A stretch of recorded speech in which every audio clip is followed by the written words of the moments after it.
to welcome everybody to today's presentation on building positive self-talk for confidence and self-esteem. I am your host, Dr. Dawn-Elise Snipes.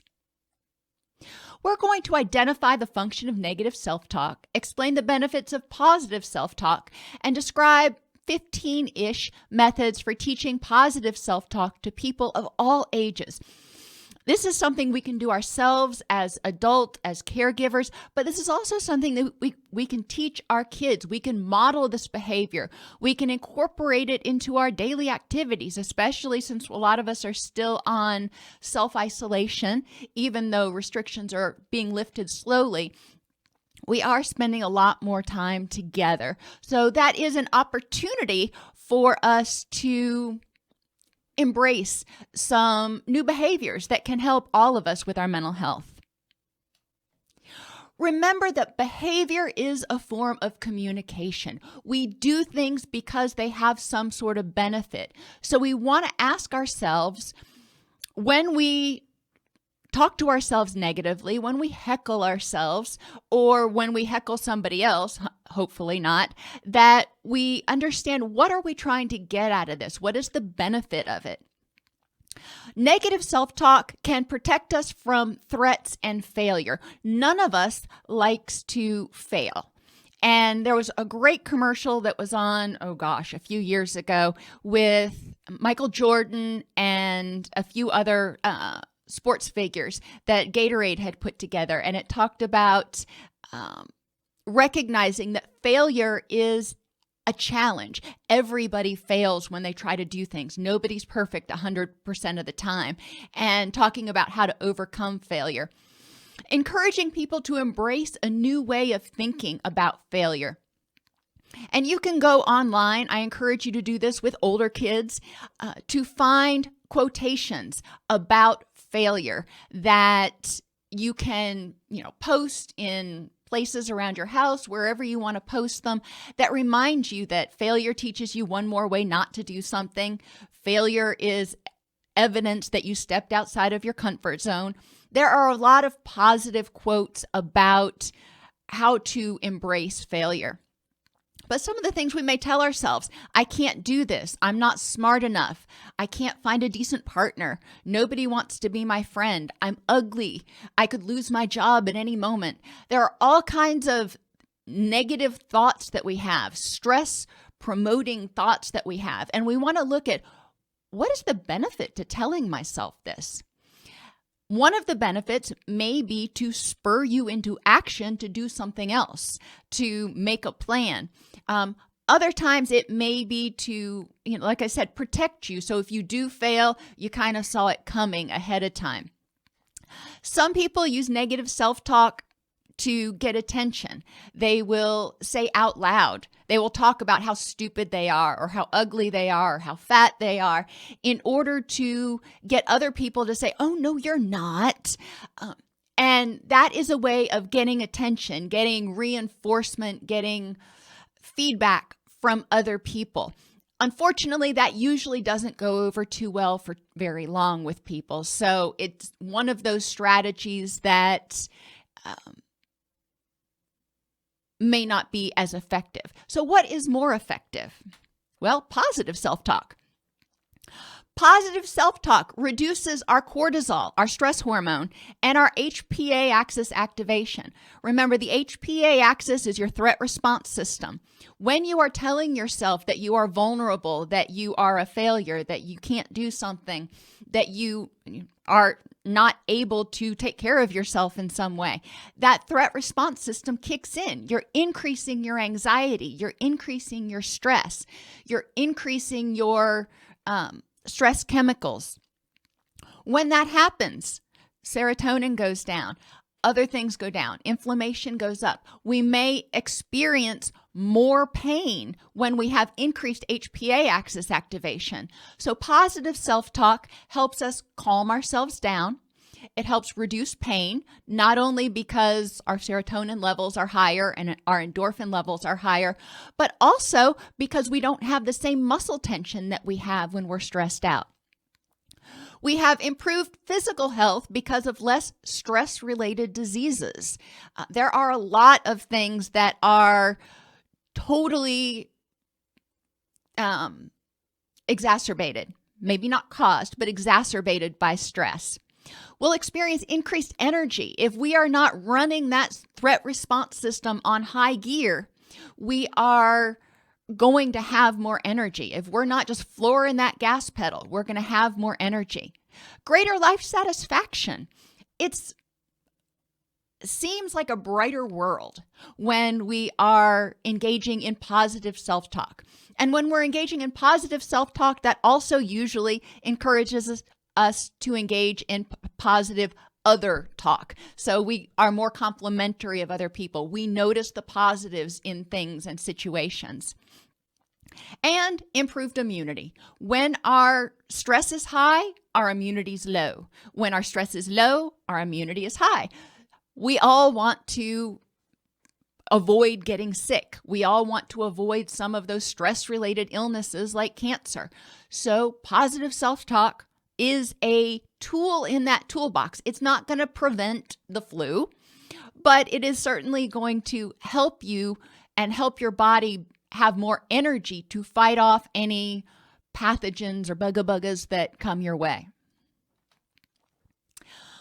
Unconditional positive regard from attachment figures who teach positive self-talk is really important, and especially with children. Obviously, as we get older, we have different attachments. We don't have that one primary attachment figure because we can take care of ourselves now. But as we get older, we do still have significant attachments in our life, and we do need positive feedback in some way or another from those people. And that's where love languages comes in. And I'm getting a little ahead of myself, but it is important. We need unconditional positive regard from ourselves.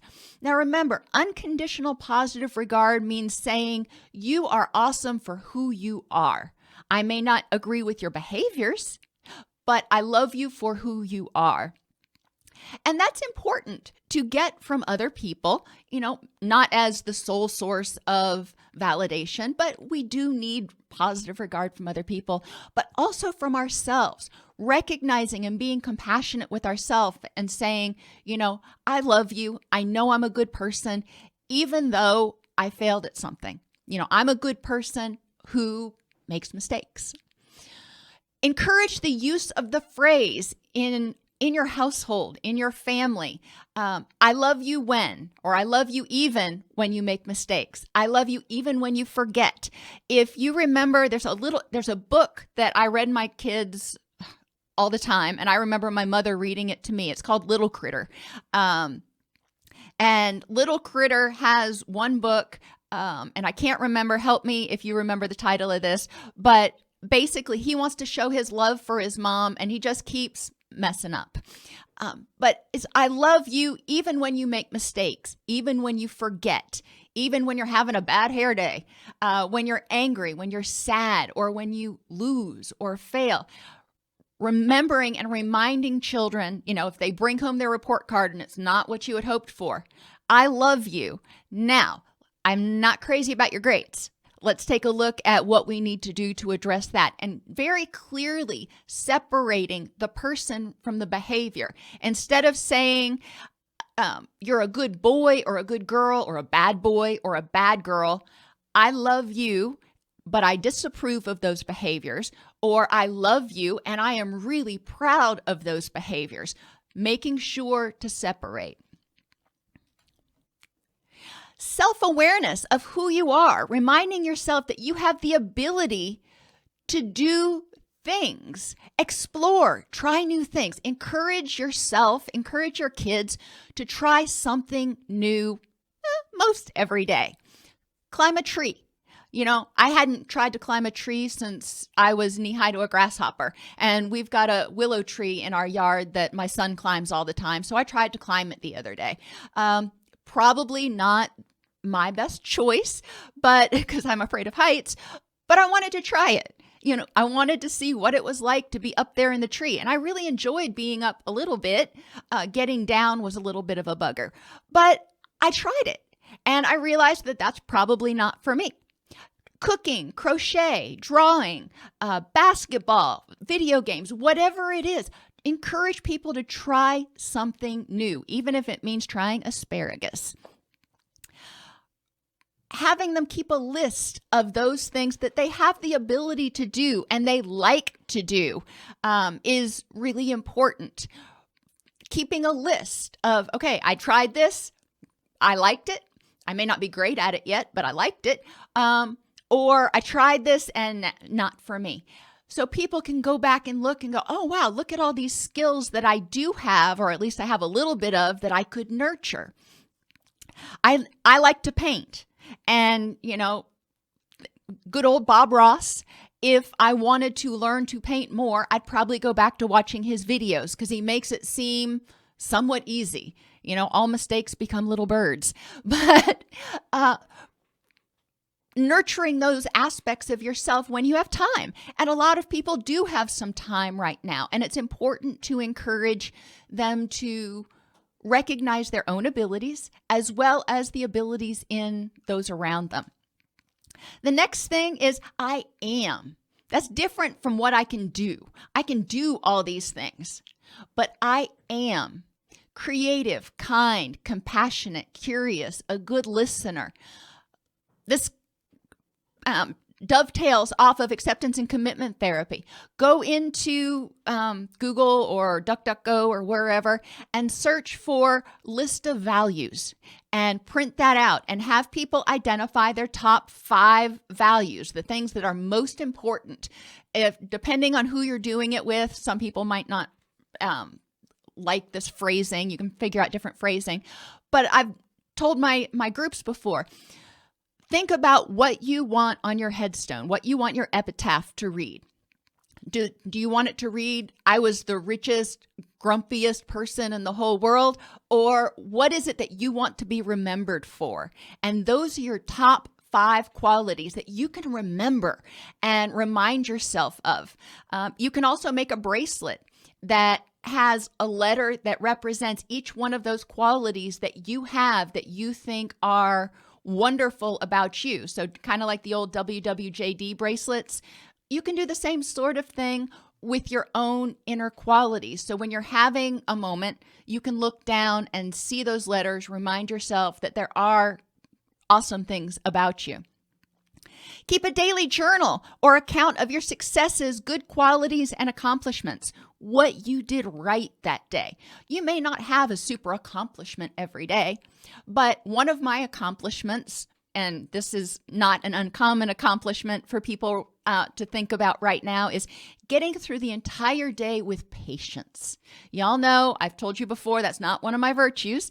And a lot of people are struggling with patience right now. So being broad in what you term an accomplishment. I got through the entire day. I was patient. I, got my goals done for work, whatever it is, but encourage people to do that. In a family situation, you can share at the dinner table, for example, what was one of your successes or accomplishments or nice things that you did today. And I want to include in here random acts of kindness. Sometimes it's not about patience or something. Sometimes it's about, I did something nice for somebody. I held a door. I helped somebody change a tire, whatever it is. It's important to do that every single day in order to remind people, even on their worst days, that they were a beacon of light at some point. Being aware of what you say to yourself. Journaling with restatements when you notice that you are bad-mouthing yourself. Having a response to that. And I tell my clients, think about if your child said that or if your best friend said that, what would you say back to them? Aside from, no, you're not. What would be your response to that negative statement? And I want you to put that in your journal. Encouraging people to become more aware of their negative self-statements is one way to do it. You can also have them create a mantra such as, I am good enough, I am beautiful, I am a warm and loving person, that they repeat to themselves every time they have a negative self-statement that reminds them that they are awesome for who they are and irrespective of what just happened. Use your own love languages to love yourself. Love languages have gained a lot of traction over the past few years in order to improve communication between people. Communicate caring, communicate compassion, and whatever. But it's also important to use love languages to communicate to yourself that you are worthy, you are lovable. Not everybody shares the same love languages. If yours is acts of service, maybe if it were somebody else, you would want them to clean your house for you. And that would be an act of service, an act of love, so you didn't have to clean the house. Okay, well, how can you do that for yourself? Hire somebody to come in and clean the house. If you can afford it. There are things that you can do. Think about what you would want someone else to do and figure out how you could do that for yourself. Quality time. What does that look like? Spending quality time with yourself. Maybe that's a bubble bath. Maybe that is a hike in the woods. What does that look like for you? Words of affirmation. Keep a list of 10 mantras or statements of affirmation that you can read to yourself. We're going to talk about some of those in a few minutes. Gifts. Gifts are not bad. Sometimes you deserve to give yourself gifts. Gifts is not one of my main love languages, but the other day, I was just feeling kind of snarky and I decided, you know what? I deserve this. So I ordered the whole Bewitched and I Dream of Jeannie series on DVD. And that was a big deal for me because I hate spending money. But I was like, you know what? I deserve this. And it's important occasionally to be able to treat yourself, again, either with acts of service, quality time, gifts, physical touch. If you would want somebody to give you a hug, how can you give yourself a hug? For me, it is wrapping up in a big, warm, fuzzy blanket, especially with my dog on my lap. But there are different ways that you can accomplish that. If a massage would make you feel better, going out and getting a massage, that can be a way of accomplishing that physical touch. You want to think, what is the benefit? What am I looking for out of this love language? Physical touch, if it is to make you feel better, okay, you have a category of stuff over here. If it is to improve oxytocin in your body, then you may need to look for other things like petting an animal and snuggling with your four-legged friend in order to get the benefit of that oxytocin, but recognizing that you deserve the time. You deserve to spend 10 or 15 minutes just hanging out with Fido. Or get a pedicure. There you go. Don't wait until you're stressed. This is another thing that I really think is important for us to teach kids from the time they're, little. Don't wait till they're stressed to start trying to be nice or practice stress management. We want to prevent it. Practice positive self-talk throughout the day, every single day. There are a lot of apps that you can get on your mobile device that will provide information about positive thinking, that will provide prompts for positive thinking and mindfulness, and that's great. You can set a reminder in your phone to periodically review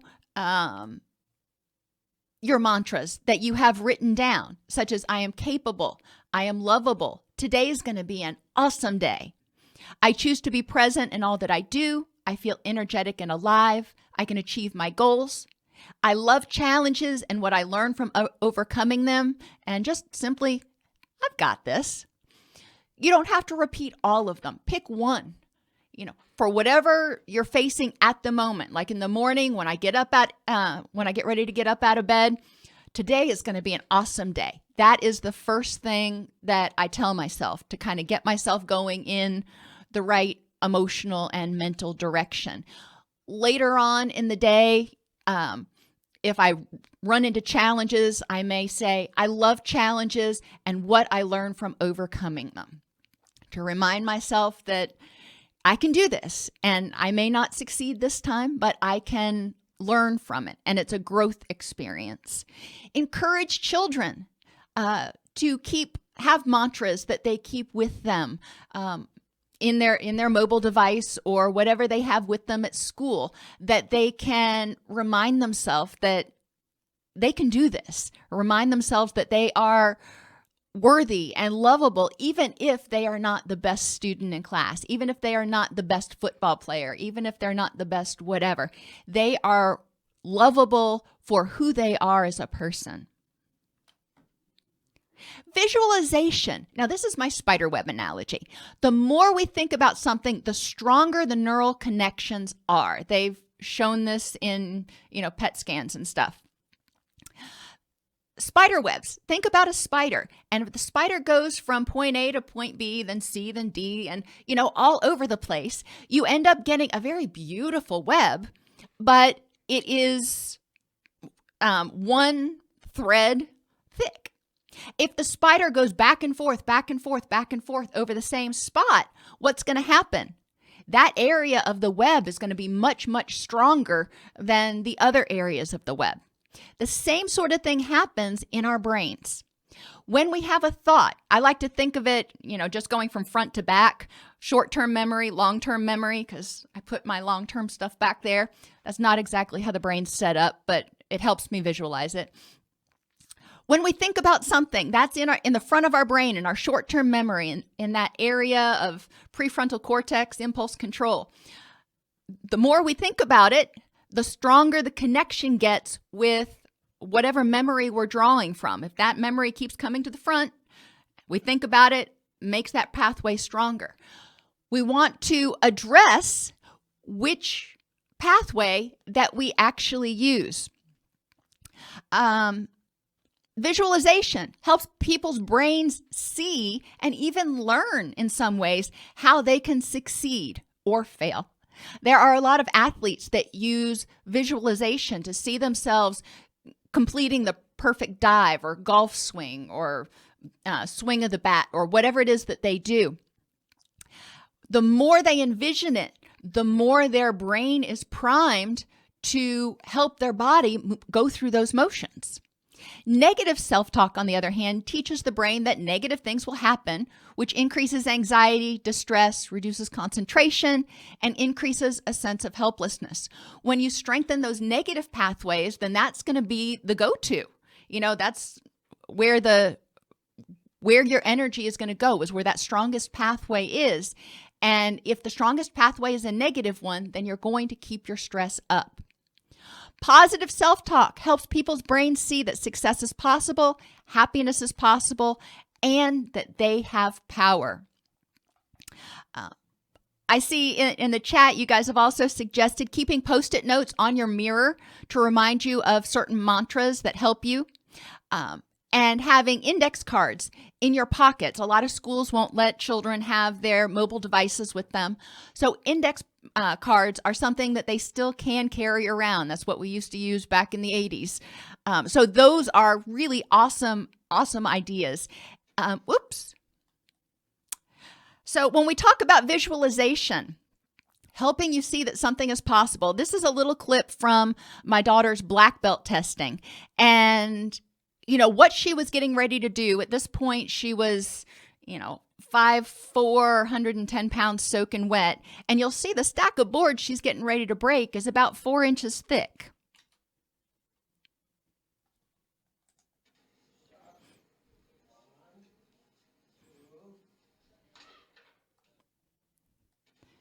So that was my little princess. But I can't imagine doing that. But she was able to visualize breaking those boards, and bada bing, she did it. And it's important for people to realize that they can do things. Visualization combined with desensitization can help reduce anxiety and distress around public speaking, tryouts, job interviews, driving, starting a new school, taking a test, or even right now going out in public. There are a lot of things that cause anxiety and negative self-talk. When you're telling yourself, I'm not going to be safe, I am going to fail, I'm going to mess up, something's bad's going to happen. If you visualize what's going on and combine that with breathing so you can reduce your stress levels. Remember, desensitization, when you start to get upset, you practice breathing until you get your stress level down to a 1 on a scale of 1 to 5. As you visualize, for example, public speaking, you may get up to a 4 or a 5, or some people say a 6. Practicing desensitization, practicing relaxation techniques until you can visualize public speaking, and you don't go up to a 4, 5, or 6. You stay down around a 1 or a 2, can help you train your brain and recognize that it is not as threatening as you had once thought. Another thing people can do is watch others who are successful at doing it and role play to use that data to visualize. Look at somebody who is great at public speaking.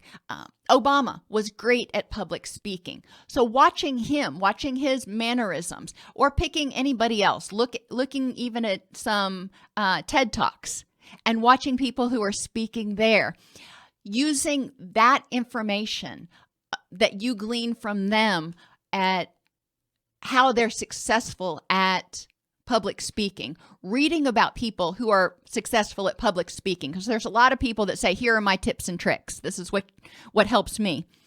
That can be helpful if you find someone who's already able to do it and you say, okay, let me learn from you.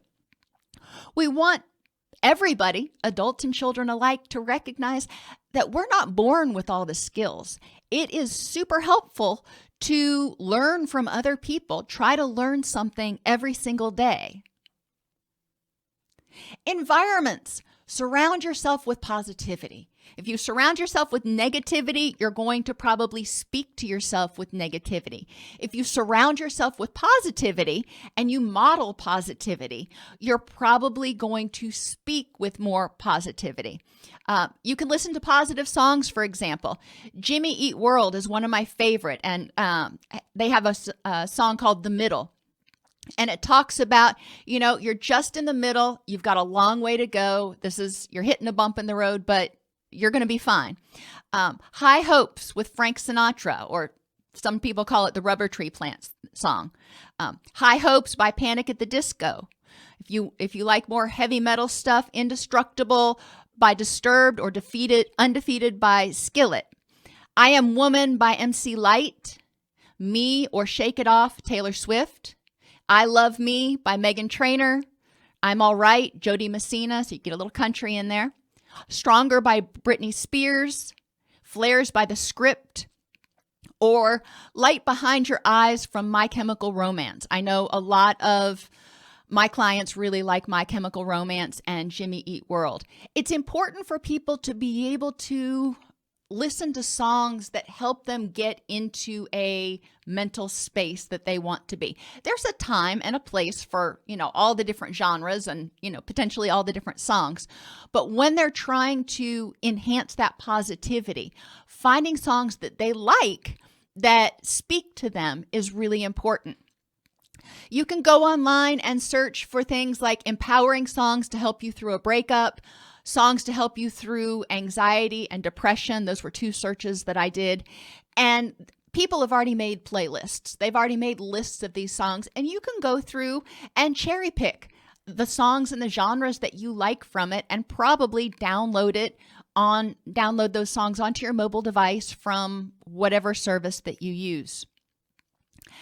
One activity that I like doing with the family is to have family members bring a positive quote. It can be, a literature quote or something, or song lyrics with them to dinner once a week that they can share that emphasizes the positive, and they can explain, if needed, why they chose that song for that week. And then you put that song or quote on the fridge, so everybody's seeing it and everybody's, getting that little dose of positivity every time they go to the fridge. Encourage people to give themselves a pep talk every morning. If you remember the old Saturday Night Live, many decades ago, when Stuart Smalley would say, would stand in front of the mirror and say, I'm good enough, I'm smart enough, and gosh darn it, people like me.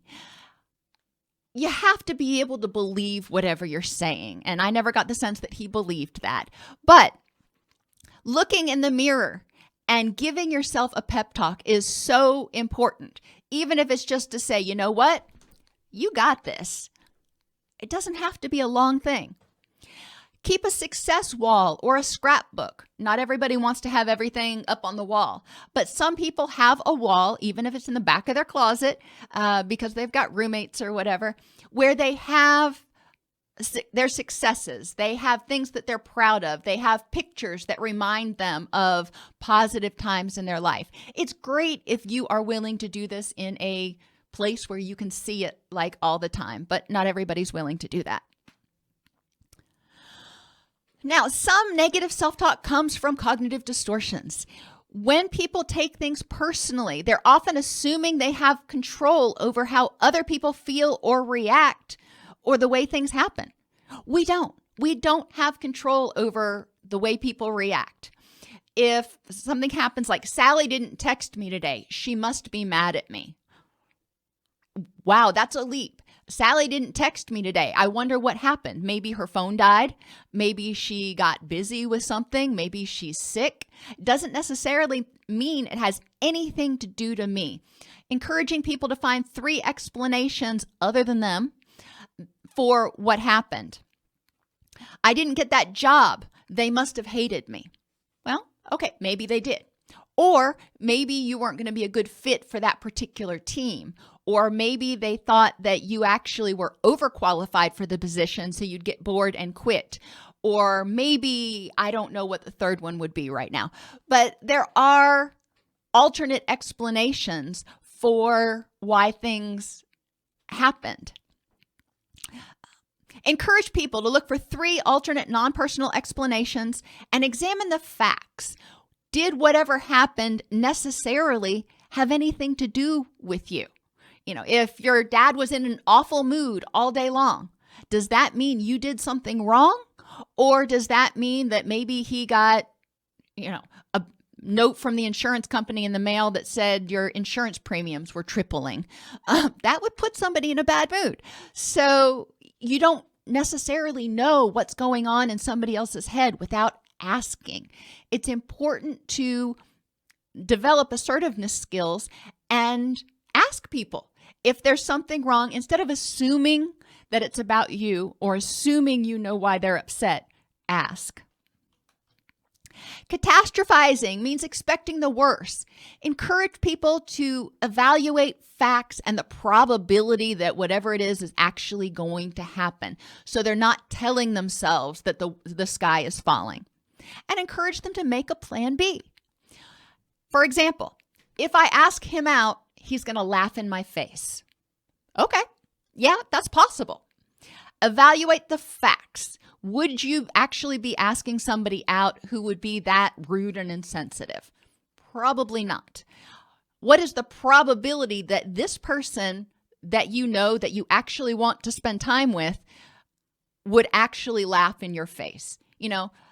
Gauging the probability. There is always a chance. We can't anticipate other people's reactions all the time, but recognizing that that's probably a slim probability. And make a plan B. If I ask him out and he laughs in my face, how am I going to handle it? What am I going to do? How am I going to recover from that?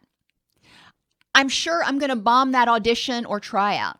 Okay, again, evaluate the facts and probability. Have you rehearsed? Do you feel like you are a good candidate for this? If you're going into a tryout and you know that you've never done it before and you have no skills, then there's a good probability that you probably are not going to do well. But if you have been rehearsing, if you've been practicing, if you've been taking lessons, and you feel confident enough to try it, then chances are that you will not bomb it. You may not get the part, but you probably won't bomb it. So encourage people to evaluate the facts and probability. And if they do bomb it, sometimes you go in there, dance tryouts, and you're in the middle of the routine and you totally forget the next step. or you fall down or something else happens. Okay, if that happens, how do you recover from it? What is your plan B? Magnification is focusing on the negative aspects of an event. Encourage people to change the negative to a neutral or even a positive or a challenge. There was a time when I made this presentation, I had just sprained my ankle and I was frustrated. I couldn't run because I sprained my ankle. Well, I guess it's a recovery day since my ankle is sprained. Instead of getting upset, I said, okay, well, the neutral is I needed a recovery day anyway, so this is one way to force the issue. Another response or a challenge would be, what else could I do for cardio today that doesn't put weight on my ankle? So challenge me to get outside my routine of running. What else could I do? Jake said no when I asked him out. I'm mortified. Okay, well, I can see where somebody might be mortified. What is the neutral or the positive? I can ask somebody else out. It doesn't mean that nobody will ever go out with me. And, turning it around, he'll never know what he's missing out on because I have a lot to offer. That's the positive. It's also important for people to come to the acceptance that there will likely always be someone out there better than you at some things. Just recognizing that.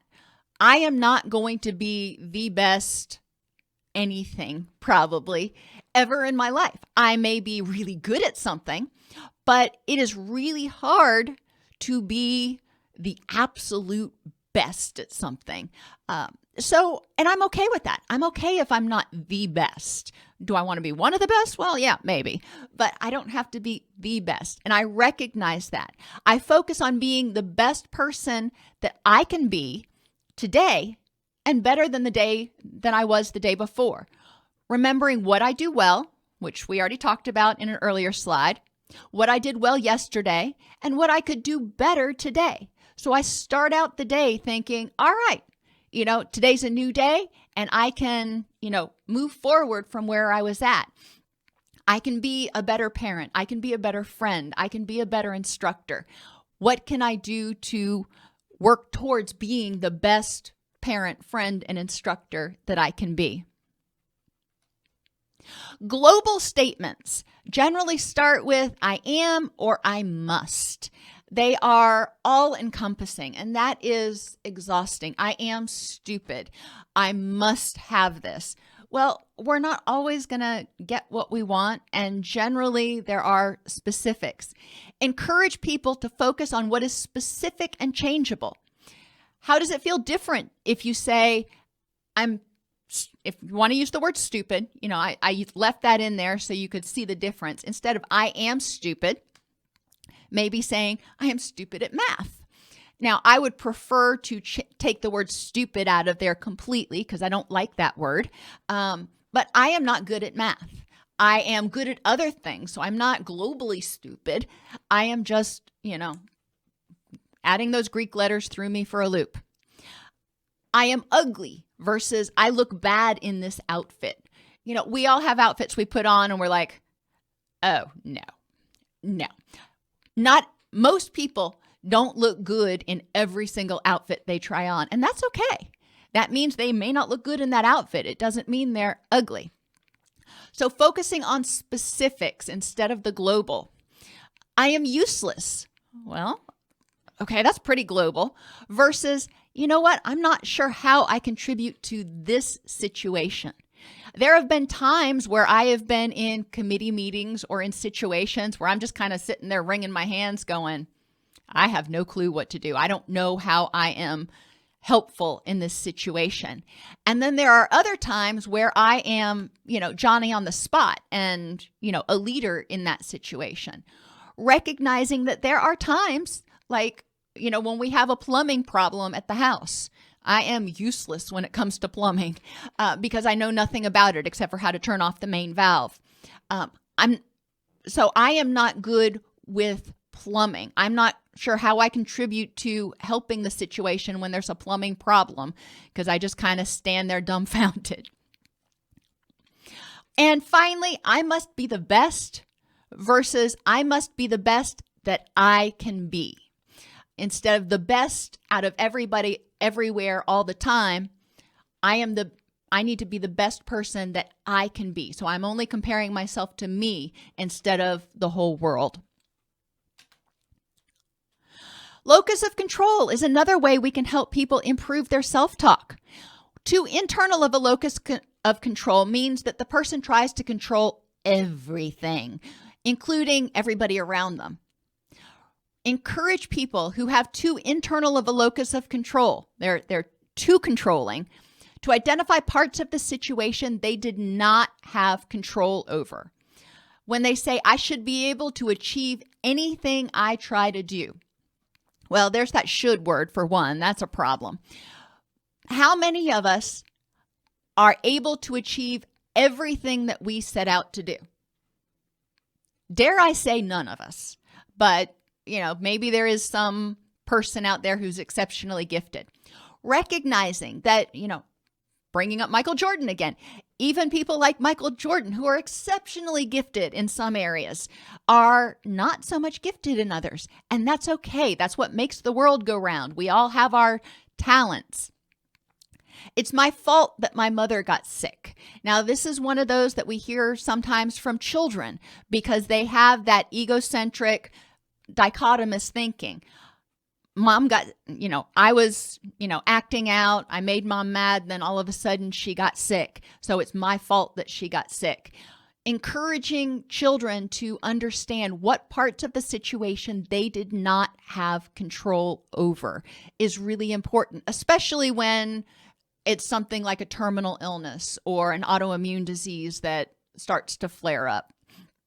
Something that may have lasting effects as opposed to, mom got a cold the next day. Too internal of a locus of control means people feel that they have no control over things. Too external. Encourage them to identify the parts of the situation that they did have control over. Some examples of external locus of control include, I only did well because of luck. Or it was just bad luck that I fumbled the pass. Whenever you hear the word luck, that's a clue. Just my luck, the teacher collected homework today. Or I got demoted because my boss has it in for me.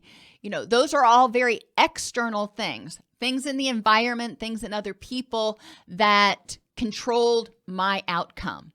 Encouraging people to look back and think, okay, I did well. Now, part of it could have been luck. I'm not saying that luck doesn't necessarily exist, but what did I bring to the table? I did well because I tried my hardest, because I practiced. It was bad luck that I fumbled the pass. What parts of that were within your control? And sometimes it is not. It's just bad luck. But other times it's not. Maybe you and the quarterback were not in sync because there is such ridiculously accurate timing that has to be held for people to make those long passes. Just my luck, the teacher collected homework today. Well, you know what? There's a good chance the teacher is going to collect homework. So if you do your homework, then you're not going to get caught without having it done. Encourage people to focus on the present and improving the next moment, recognizing in the present how they feel. I feel angry, I feel anxious, I feel content, whatever you feel, that's great. It is how you feel. How can I improve the next moment? Recognizing the things that I do and the things that I don't have control over. Minimization of the positive. Too often people focus on what went wrong or what they don't have, such as, when they got their evaluation, they had 17 5s and 2 3s on it. And so they focus on those 2 3s that they got, or how much money they don't have, or the relationship that they don't have, instead of the relationships that they do have. Encourage people to spend 10 minutes a day focusing on what went right. Help them find the silver lining in the bad, embrace the bad with the good, embrace the dialectics, and remember that all other things that are okay, even when one thing goes wrong. So they may have a lot of things in their life that they're committed to. Remember Kolbas's theory of hardiness: commitment, control, and challenge. I'm committed to my family. I'm committed to my job. I'm committed to, my pets. I'm committed to other people's welfare. There are things that I am committed to. And, one day maybe the job doesn't go so well. Okay, well, we'll mark that one off. But I also want to remember the other things in my life that did go well and not just get tunnel vision and focus on that one thing that went poorly. So these little things over here are different examples of what you can do to help people focus on the positive. I love shrinky dinks. I'm a child of the 70s, but they are the little plastic things that you can put in the oven, and you color them and then they shrink. I like using them as sun catchers, and sun catchers bring the brightness in. It brings the positive in. Having people create shrinky dinks for all of the positive things in their life, and they can do it, maybe they want to, each positive thing is represented by a different butterfly, or you can get sheets of the shrinky dink paper online and make your own decor. You can draw a flower and cut that out. You don't have to use ones that are pre-made. So if there's something specific that you're looking for, like a horse or a dog or a unicorn, you can do that. And hang those in a place where they catch sunlight. Same thing with mobiles or wind chimes or whatever you want to call this. Each string that comes down represents something that is good in your life, that is important. So each string represents an aspect of your life. And along that string, there are ornaments that represent good things that are happening in that aspect of your life. So for family, for example, I would have one string that's family, and then I would have some sort of ornament for my husband, for my daughter, for my son, for our animals, they're part of the family. And that would be one of those strings that I can look at and go, hey, that's pretty full. I like doing things that help people visualize. All or nothing thinking usually contains the words always, never, every, nobody, etc. Encourage people to become aware. And I think we talked about this last time or in the class before. Have them flip a coin. And if it lands on heads when they flip a coin in the morning, that means all day that day, they need to be cognizant. They need to be aware of when they use extreme words like always, never, every, but nobody, etc., etc. And when they use one of those statements, then they need to look for exceptions and soften the words instead of saying that always happens, saying that often happens. And find ways to remedy the issue. For example, if somebody says, nobody ever calls me to go out on the weekend. Well, first I would say, are there any exceptions to that? And if there are, great, what was different that, prompted that person to call you? If there aren't, or even if there are, encourage them to think about how can you remedy that issue? Nobody ever calls me to go out on the weekend. Well, how do they know you want to go out? What can you do to prompt people, to encourage people to call you? I never can seem to lose weight. Okay, how can we remedy that issue? What is it that is serving as your blockage to that? And sometimes people don't know, so they may need to talk to a dietitian or a counselor in order to identify what is keeping them from achieving their goal. The more we set goals and fail to achieve them, the more it hurts our self-esteem, the more we have a sense of helplessness and hopelessness and negative self-talk.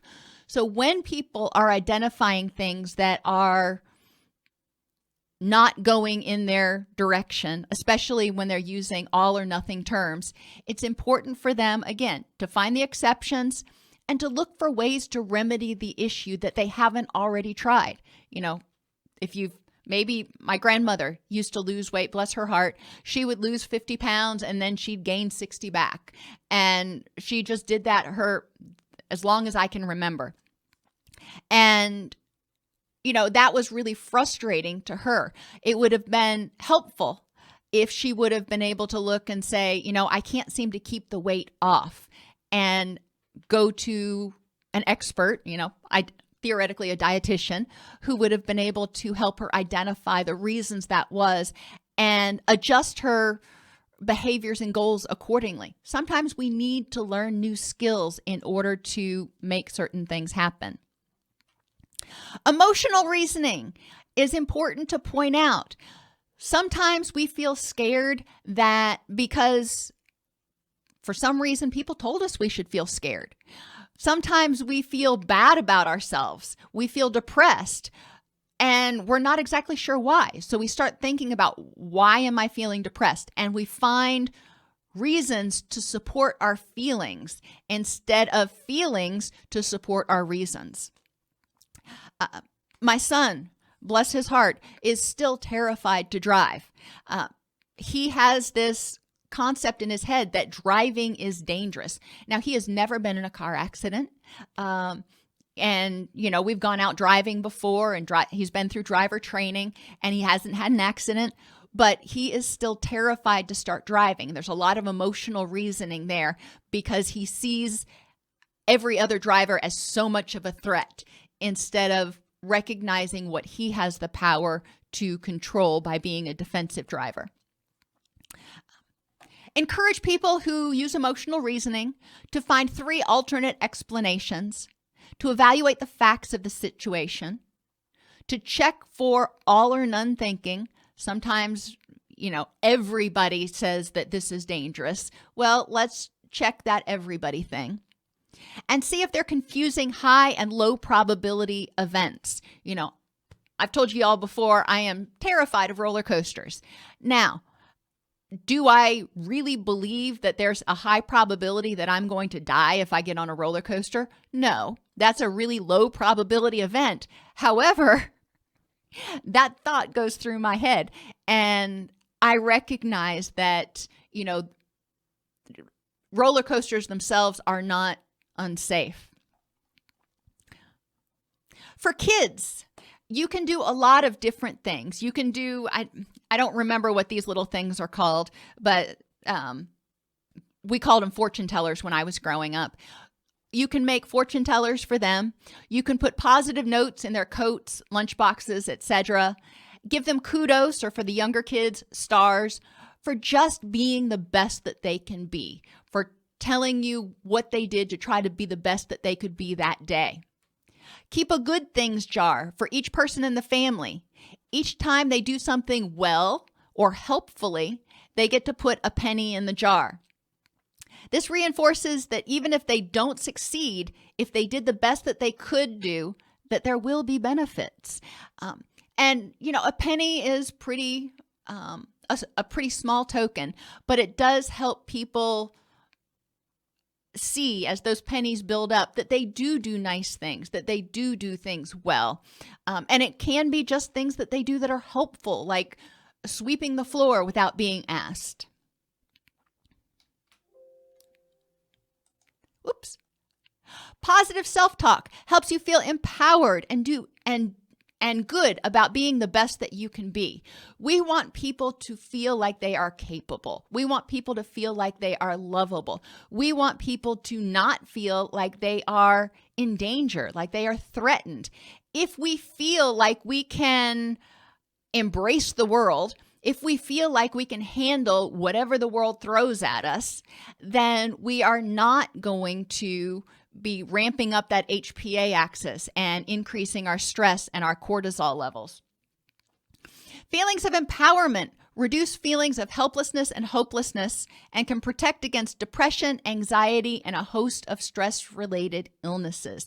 Positive self-talk is not only about self-esteem, it's also about encouragement and telling yourself that you can tolerate the distress, or you can accomplish your goal, or that you can keep yourself safe. Positive self-talk does not mean ignoring the negative. It means embracing the good with the bad, recognizing that there's always a yin and a yang. Learning to evaluate situations objectively. Seeing failure or the potential for failure as a learning opportunity. and fully recognizing your strengths and capabilities. Are there any questions?